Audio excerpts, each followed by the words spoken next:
Second thing they do, maybes. This is something called intermittent reinforcement. You reward somebody, not you don't reward them consistently. You reward them intermittently. They had a study with pigeons where the pigeons learned that if they peck a fucking button, it'll bring out food, right? So then they had three different types of pigeons. The first pigeon, they pecked, they learned that food comes out, but the food didn't come. Those pigeons gave up. This is equivalent to somebody who likes you. They're chasing you, but you're not giving them any feedback. You're not even giving them any mixed signals. They'll say, you know what, this person doesn't like me. I'm not gonna go there, right? You're being too cold. You gotta reward the motherfucker from time to time. Second one is that they rewarded him consistently.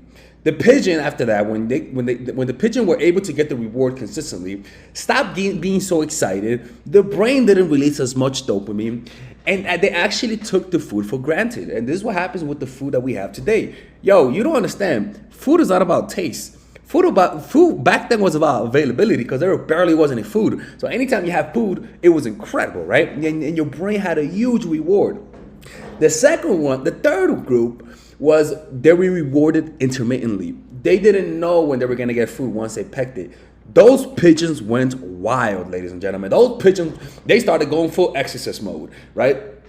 And the reason why is because they didn't know what was happening. They had something called prediction error. They didn't know when they were gonna get a reward. And they actually found out the optimal rate of reward. 0%, not good. 25% is equal to 75% reward. The best type of reward, the reward rate is 50%.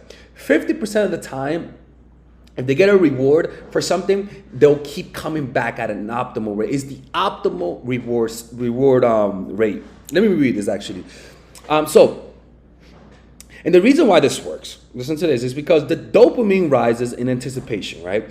So they're not really getting dopamine by you being consistent. The dopamine is because you're inconsistent and they don't know whether or not they're gonna see the person who they like. So as they wait for your response or they interact with you, the anticipation is the pleasure. It might be painful also because they don't know what's gonna happen. So you have endorphins running, you have endorphins running. My fault, don't mind that. But the anticipation, the expectation is what makes it good. By the way, if you like this video, you can follow me on my Instagram, TheLexisP. You can see it on the description down below. You can follow me on YouTube, The Toxic Dating Coach, and on TikTok to increase the followers. Or I'm closing this channel.